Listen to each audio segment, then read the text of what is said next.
দেশের অভ্যন্তরীণ নিরাপত্তা জোরদার করতে নৌসেনা ও বিমান বাহিনীর সক্ষমতা বাড়ানোর উপর বিশেষ নজর দিয়েছে সরকার।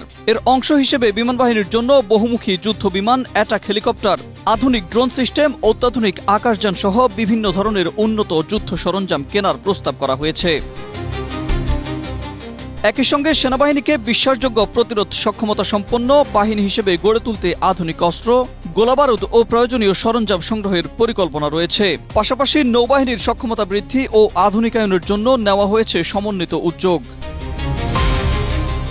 এই পরিকল্পনা বাস্তবায়নের জন্য 2026-27 অর্থ বছরের বাজেটে অর্থ মন্ত্রণালয়ের কাছে প্রায় 27,000 কোটি টাকা বরাদ্দের সুপারিশ করে প্রস্তাব করেছে প্রতিরক্ষা মন্ত্রণালয়। দৈনিক সমকালের এক প্রতিবেদনে উঠে আসে এমন তথ্য। স্ট্রবেরি সুপার ডটেড ও ক্লাসিক ভ্যারিয়েন্টে সেন্সেশন জাগুক শিহরণ। এ প্রস্তাবে বাংলাদেশ সেনাবাহিনীর জন্য বহুমাত্রিক যুদ্ধ বিমান, MRCA লক্ষ্যভেদী অ্যাটাক হেলিকপ্টার এবং ভিআইপি পরিবহনের জন্য বিশেষ হেলিকপ্টার কেনা হবে। পাশাপাশি আধুনিক ড্রোন, UAV, অ্যান্টি ড্রোন প্রযুক্তি, দূরপাল্লার রাডার সহ অন্যান্য উন্নত সরঞ্জাম অন্তর্ভুক্ত করা হয়েছে।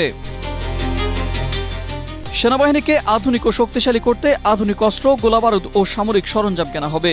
এছাড়া প্রতিরক্ষা শিল্প গড়ে তুলতে 1,547 কোটি টাকা বরাদ্দের প্রস্তাব করা হয়েছে।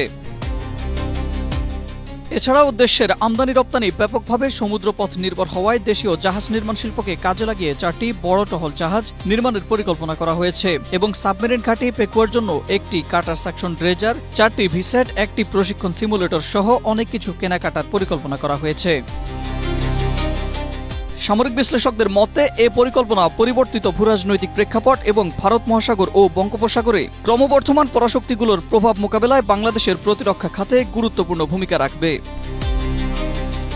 Ahmed Imtiaz, Asia post.